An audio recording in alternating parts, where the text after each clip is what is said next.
Open பண்ணி போனை பார்த்தா ஸ்டடி இல்லைங்க. புக்கை ஓபன் பண்ணி மைண்டை யூஸ் பண்ணணும். அப்பளா சொல்லணும்னா கஷ்டமா படிச்சா மார்க் வரும், ஸ்மார்ட்டா படிச்சா ரேங்க் வரும். இதுதாங்க ஸ்மார்ட் ஸ்டடி. ஓபன் பண்ணிட்டு பெண்ணை வச்சு செல்ஃபி எடுக்கிறதுலாம் ஸ்டடி இல்ல. புக் ஓபன் பண்ணி 25 மினிட்ஸ் ஃபோக்கஸ் பண்றதுதான் ஸ்மார்ட் ஸ்டடி. சோ இந்த ஸ்மார்ட் ஸ்டடியோட ரூல்ஸ் என்னன்னு பாத்தீங்கன்னா, நம்பர் 1, போனை ஏர்பிளைன் மோடு போடு, இல்லைன்னா நீ படிக்கவே மாட்ட.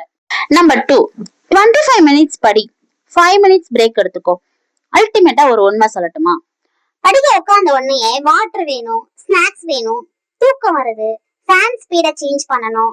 இந்த சில்லி ரீசன்ஸ்லாம் அவாய்ட் பண்ணுங்க. தேர்ட் ஒன் வந்து டவுட் வந்தா உடனே கிளியர் பண்ணிடணும். டவுட் நாளை பார்க்கலாம் அப்படின்னு சொல்லிட்டு டவுட்டை பர்மனண்டா டென்ட் போட்டு உட்கார. நம்பர் 4, ஷார்ட் நோட்ஸ் போடு. ஃபுல் புக்கு படிச்சா பிரெயின் வந்து ஹேங் ஆயிரும். 5, நைட் ரிவிஷன் பண்ணு, இல்லைன்னா மார்னிங்ல படிச்சது ஈவினிங்க்கு பை பை சொல்லிட்டு போயிடும். கஷ்ட